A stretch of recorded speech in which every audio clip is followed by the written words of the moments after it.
What's going on, guys? So, I want to give an update as far as where I've been at, as far as my marketing agency over the past year. And so, I launched my business a year ago, 2024 in August. And so, I want to give an update as far as where I'm at. For those who don't know, I run a Facebook and Instagram advertising agency designed to help out local service based business owners, and I'm only targeting Albuquerque, New Mexico right now. I do have plans of expanding to a national market, but right now I think there's plenty of opportunity in my backyard, and it's a much easier selling point to sell to somebody who's local.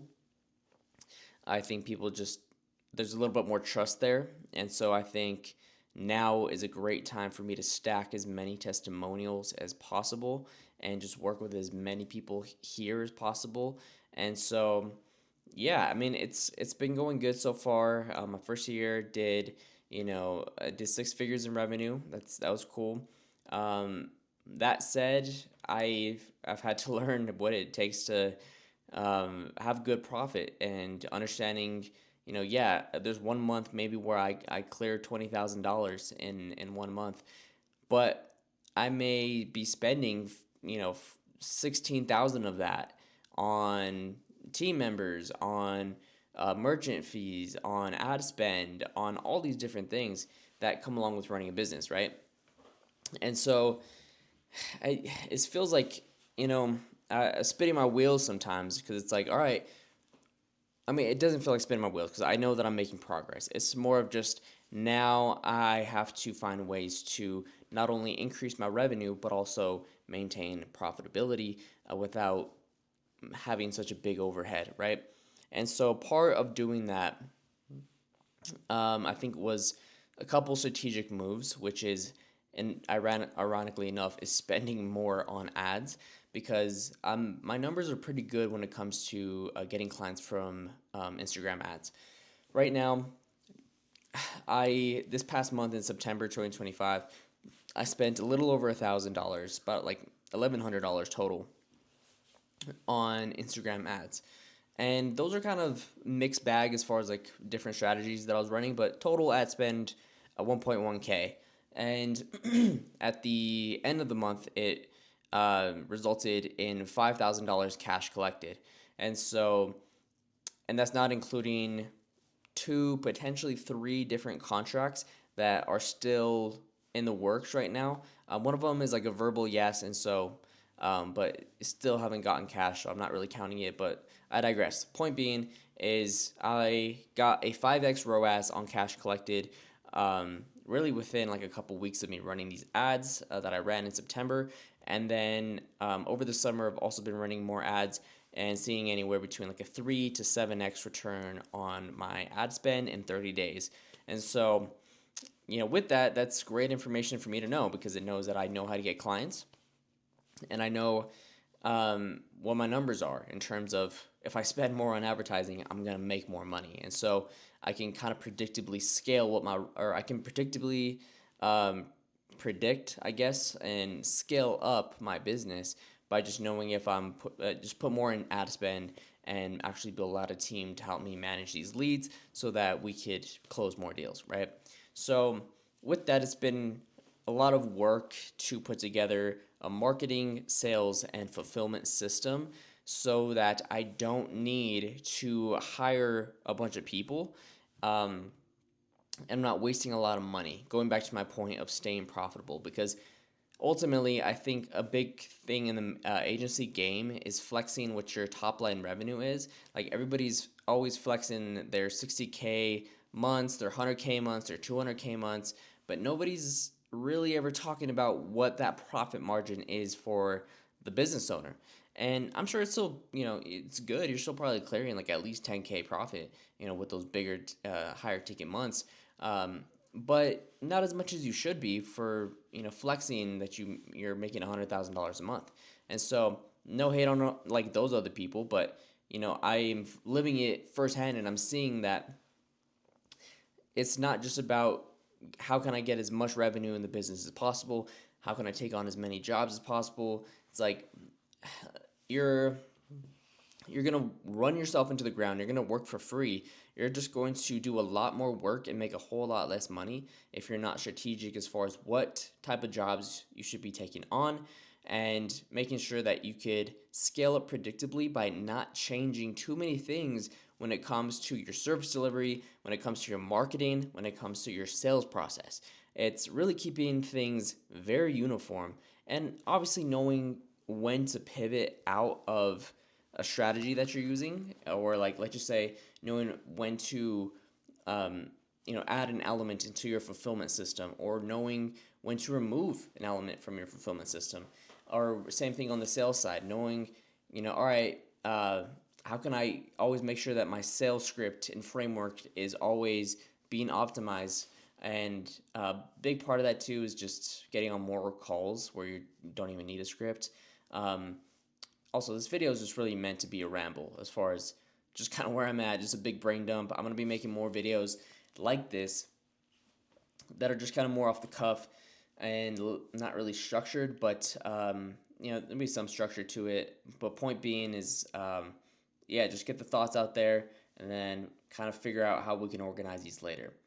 And so, yeah, to kind of recap what that whole section was that I just mentioned was pretty much, if I want to scale up my company, I I don't want to hit $100,000 months if I have 10% profit margins, right? Like take home profit margins.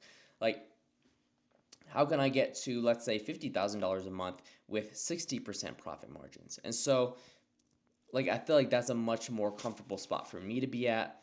And I still want to scale my company to like that 100,000, 200,000 type levels, but I always want to make profitability very important for me.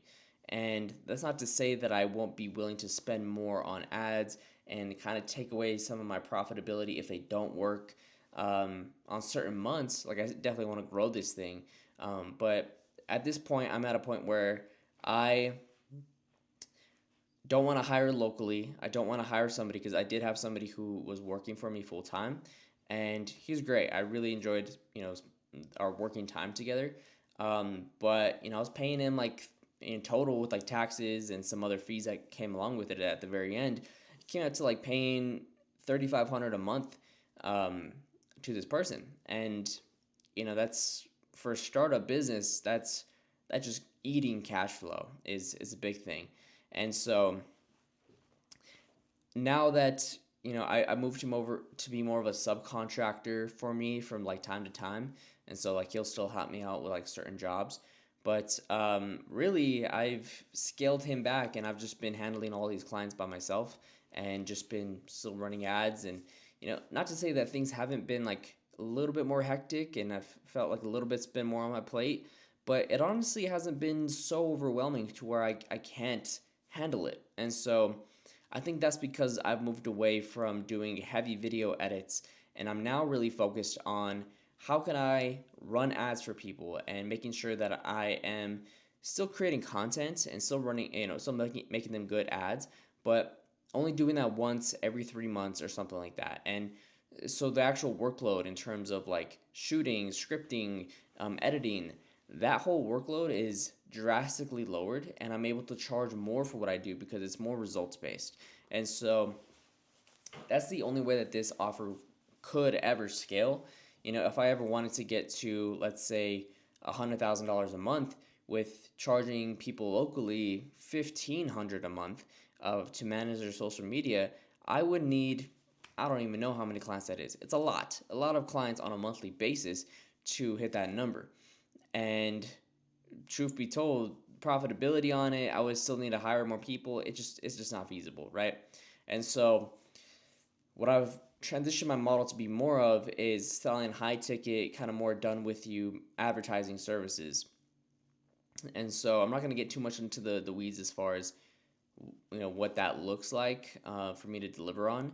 But the point being, it's finding an offer, finding a service system that is simple, scalable, but still gets your clients really good results. And what I'm in the process of doing right now is actually hiring a VA who's going to be more of a CSM, like a client success manager, plugging them into my business, hiring them from the Philippines to where I could just pay like $1,000 to $1,200 to have them help me out with like more of the fulfillment processes and pieces. Um, and I actually went to a training last week on how to hire a really good VA, and so I feel a little bit more confident that I can find somebody who is not only is gonna be a third of the price of when it comes to helping me out, but is somebody who's dependable and is somebody who could really scale up with my company. And so it's a challenge. I've never tried hiring overseas before, and so I think I'm skeptical of it, to be frank. But I think if it works out, that would be huge. That would help out a lot. If I could just focus on marketing and sales, and then eventually get somebody to help me out with like get a marketing assistant who could do more of like DM setting, and somebody who could be more of like working some leads, and maybe doing some outbound calls and taking some intro calls. That would be huge.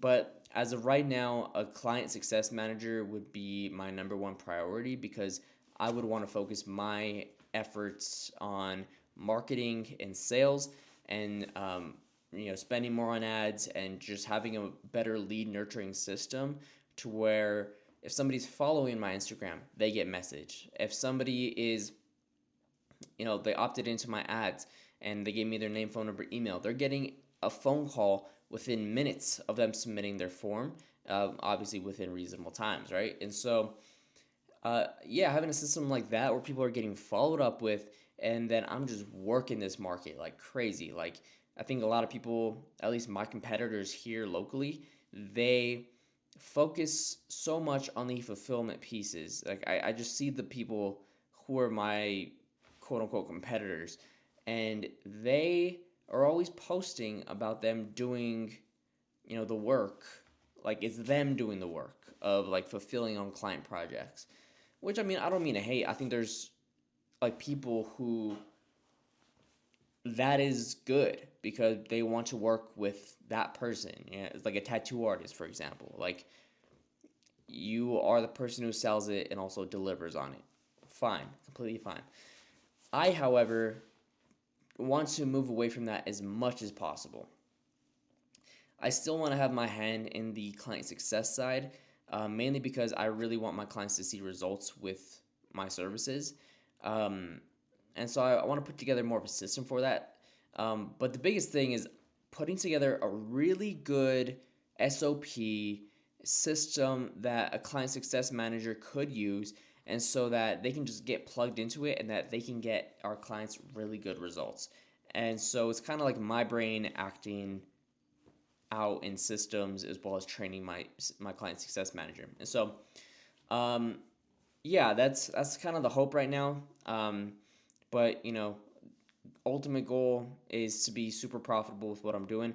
My next big goal, which I'm going to strive for this month in October, it is October 1st, 9:50 p.m.